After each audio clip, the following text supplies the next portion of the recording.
Up until 8 p.m. last night, we had 11 more cases reported, 9 from Broken Hill and 2 from Wilcannia. 2 are household contacts, 2 are linked to a known case, and 7 are still under investigation. This brings our total number for the district to 226, 148 in Wilcannia, 77 in Broken Hill, 1 in Balreynolds. The total recovered cases now stand at 130, 20 from Broken Hill, 109 from Wilcannia, and 1 from Balreynolds. We also had within those numbers 4 cases that recovered overnight as well. Total active cases now stand at 96, 57 in Broken Hill, and the numbers in Wilcannia have reduced to 39. So we only have 39 active cases in Wilcannia at the moment. Sadly, I am fortunately have to report that we had our first COVID-19 death in the region. It was a Broken Hill man in his late 50s who was not vaccinated, and we only became aware of his COVID positive status when he came to EDs, so he was not known. As part of our process, we swab people when they come into hospital, ED, and there it was discovered that he was COVID positive. He was very heavily compromised physically, and unfortunately he passed away yesterday afternoon. I want to relay my sincerest condolences to the family and his loved ones. It just goes to show really that the messaging that we've been putting out, that no matter how slight your symptoms are, don't second guess, because you may not get a second chance with this, particularly if you already have an existing physical ailments. This virus will impact you very badly. I just want to also relay that we had 3rd positive sewage detection in Dayton. Now that's not good news for Dayton area. So there's always something is brewing out there. We encourage anyone and everyone to get tested irrespective of whether you have symptoms or not. And we will make sure that we turn the results around very quickly so we can notify the individuals concerned. But please come forward. If we can get to it in time, we can contain the spread of the virus. We have 2 patients in Broken Hill at the moment who are COVID positive, and as far as I'm aware, that those individuals are doing reasonably well. I do want to also give you some good news as well in terms of our vaccination. At the moment, for 60 years and over, as a district, we're now standing at just under 83% for first dose and 56% second dose. If you break it down by postcode rather than LGAs, Wentworth is sitting at 78% first dose, 50% second dose.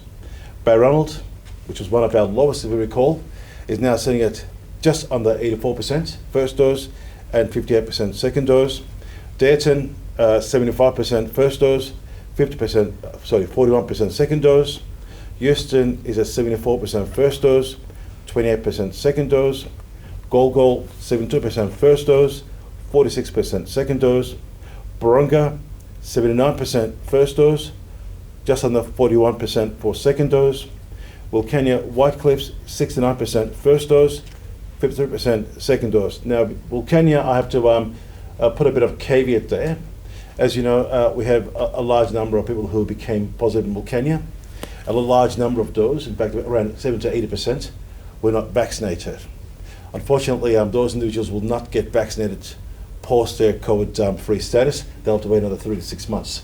So if you remove those numbers from the denominator, the actual vaccination rate for those who are eligible is quite high. Ivanhoe is at 81% first dose, 57% second dose. Menindee, the Star, just under 93% for first dose and 78% second dose. And Broken Hill / unincorporated, 88% first dose and 62.5% second dose. So as you can see, we are doing quite well on the vaccination front. I know you asked me about projections for 70% full dose. I've got those numbers. Now, I'm told by our public health, at this rate, if we maintain our current strike rate, we're looking at 2 to 3 weeks to reach our 70% full dose. And about 4 weeks, or slightly more than 4 weeks, around 80%. This is for 16 and over. Obviously, we've included 12 years as well. That may sort of pull the numbers back a bit. I do want to also highlight, obviously, the venues of concern. They've gone in numbers in recent times, and that is to be expected, particularly in Broken Hill, in the context of the numbers that we're seeing, which we did predict would rise. And of course, people do shop at the same shops, and we do have a fair number of people who have been infectious before they're notified of their COVID status, and what we're seeing really is the spread from that. A large number of them certainly relates to a close contact, but of course, until we find the close contact and establish the fact that they are close contact, they're out in the community. Yes, look, the other one I want to point out really is our testing numbers. We have seen pleasingly some increase in Balranald. We had 103 tests over the last week compared to the week before. There was slight increase as well in Broken Hill.